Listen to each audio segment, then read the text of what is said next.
না, আওয়ামী লীগের ক্ষতির চাইতে দেশের উপকার হয়েছে। বিকজ তিনি পালানোর মতো নন, এবং তিনি পালাতে চাননি। তিনি এরকম চরিত্রের মানুষ, জনগণ তাকে ওই গণভবনে পিটিয়ে তাকে মেরে ফেলবে, তারপর তিনি সেখান থেকে যেতেন না। যারা ওখানে ছিলেন তাদের খবরের মাধ্যমে আমরা জানতে পেরেছি যে তিনি একেবারে সরাসরি তার এসএসএফের মাধ্যমে তিনি ফাইট করতে রাজি ছিলেন, এবং ওখানে সেনা প্রধানকে এসএসএফের মাধ্যমে গুলি করে মারার ব্যাপারে তিনি সিদ্ধান্ত নিয়েছিলেন।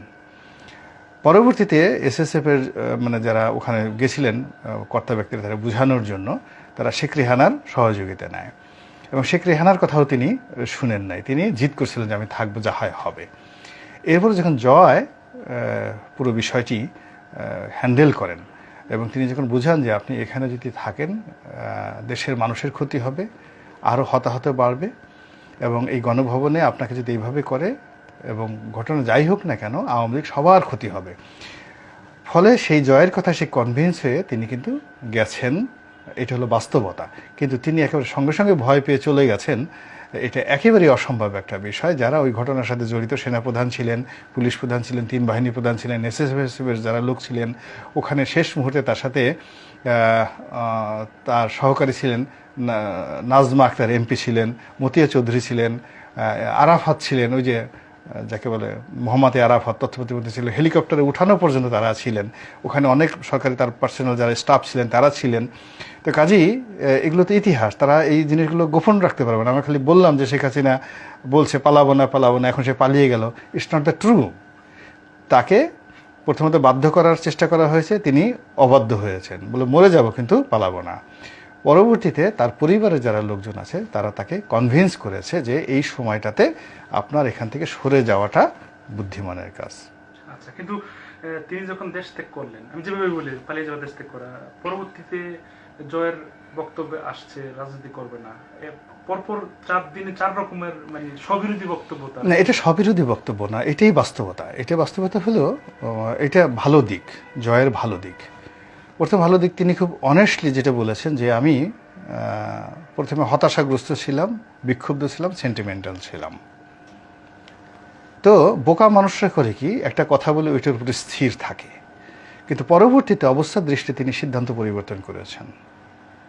তো এই যে 4-5বার কথাবার্তা বলেছেন, ইট মিনস যে সময়ের প্রয়োজনে, রাজনীতির প্রয়োজনে তিনি নেগোশিয়েট করতে রাজি, সিদ্ধান্ত পরিবর্তন করতে রাজি। এটা রাজনীতির জন্য খুবই উপকারী। এই জয়ের যে এরকম যদি পরিবর্তন যদি শেখ হাসিনার মধ্যেও থাকতো, তাহলে আওয়ামী লীগের এই পতন হয় না।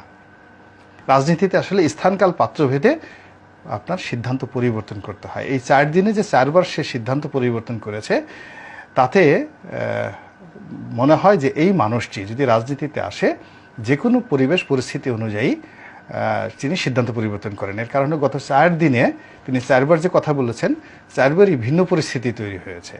তিনি তার মা যখন চলে গেছেন ওই সময়টাতে তার ওর বাইরে আর কথা, ওই সময়টাতে তিনি যদি বলতেন যে আমি আবার রাজনীতিতে আসছি, সব মানুষ বলতো এটা পাগল, এটা বদ্ধ উন্মাদ।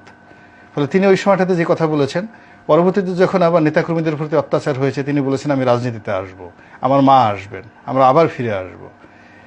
তারপরে আবার বলেছেন যে তিনি বিএনপির সাহায্য চান, বিএনপির সাথে বসতে চান। তারপরে যারা এখন ক্ষমতা চালাচ্ছেন তাদেরকে তিনি স্থির থাকতে বলেছেন। তারপর তিনি আবার বলেছেন যে বেগম খালেদা জিয়ার প্রতি অন্যায় করা হয়েছে, আওয়ামী লীগ বিএনপি ছাড়ানো কোনো দল নেই। এই যে 4 কথা, আপনি প্রতিটি কথার মধ্যে সংযোগ স্থাপন করেন, কার্যকরণ স্থাপন করেন, আপনি দেখবেন যে হি ইজ রাইট, এবং দিস ইজ কল্ড পলিটিক্স। সামগ্রিক অর্থে তিনি কি আসলে একটা রাজনীতিবিদের পরিচয় দিয়েছেন বলে মনে করেন? না, দিবেন না কেন। মূল ব্যাপারটা হলো যে পৃথিবীর সবচেয়ে সেরা বিশ্ববিদ্যালয়ের অধ্যয়ন করে তিনি একজন গ্রাজুয়েট, হার্ভার্ডে পড়া এত সোজা জিনিস না। ঢাকা বিশ্ববিদ্যালয়ের ভাইস চ্যান্সেলরও হার্ভার্ডের চান্স পাবেন কি না হি ক্যানট টেল। তো সেখান থেকে তিনি লেখাপড়া করেছেন। তার আইকিউ লেভেল হলো অ্যাবভ 9-এর উপরে তার IQ level. He is not a normal man. তার জ্ঞান বোঝার জন্য আপনাকে ওই পর্যায়ের জ্ঞানী হতে হবে। আপনাদের দৃষ্টিতে আমরা যারা বুঝি না, আমরা তাকে কেউ পাগল বলি, কেউ অটিস্টিক বলি। এর কারণ হলো তার আচরণ এলোমেলো বলি। তো সে বাংলা ভাষা জানে না কেন? সে সারা জীবন থাকছে ইংল্যান্ডে। সে 75-15 আগস্টে তার বয়স কত? তার বয়স, সে পুরোটাই সময়টা ইন্ডিয়াতে পড়ছে, ফলে বাংলা তার শেখা হয়নি। সে বাংলাদেশে 2 বছরও থাকেনি। ফলে যখনই বাংলা বলি সে সেটা ইংরেজিতে অনুবাদ করে গ্রহণ করে দেন, আবার বাংলাতে তার মস্তিষ্ক অনুবাদ করে আবার সেটা আমার কাছে বলতে যায়, ফলে তার বাংলাটা ভালো হয় না। কিন্তু বুঝতে হবে যে তার শরীরে যে জিন, জেনেটিক, তার যে ইঞ্জিনিয়ারিং, তার বডি কনস্ট্রাকশন, এটা কি? এটা বাংলাদেশের সেরা পরমাণু বিজ্ঞানী ডক্টর ওয়াজেদের রক্ত তার শরীরে। তো এই যে জেনেটিক ইঞ্জিনিয়ারিংয়ে তার বাবার আইকিউ অ্যাবভ 9, এবং তাকেও সবাই পাগল বলতো। আপনি যত জ্ঞানী লোক দেখেন, এই যে সলিমুল্লাহ খান দেখেন, কাছে গিয়ে দেখেন আপনার কাছে মনে হবে পাগল, হুমায়ুন আজাদ মনে হবে পাগল।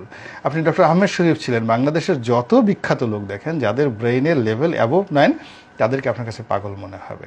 তো এখন জয় তো সাধারণ মানে 10 বার ফেল করা কোনো ছাত্র না, লিখতে কলম ভাঙা কোনো মানুষ না। তিনি একজন পৃথিবীর সবচেয়ে সেরা বিশ্ববিদ্যালয়ে পড়াশোনা করা অন্যরকম মেধাবী একজন মানুষ। কিন্তু আমরা বাংলাদেশের প্রেক্ষাপটে যারা ঢাকা কলেজ থেকে পড়েছি, ঢাকা ইউনিভার্সিটি পড়েছি, আমরা এই দেশের অবস্থায় থেকে জয়কে মূল্যায়ন করার মতো অবস্থা আমাদের নেই।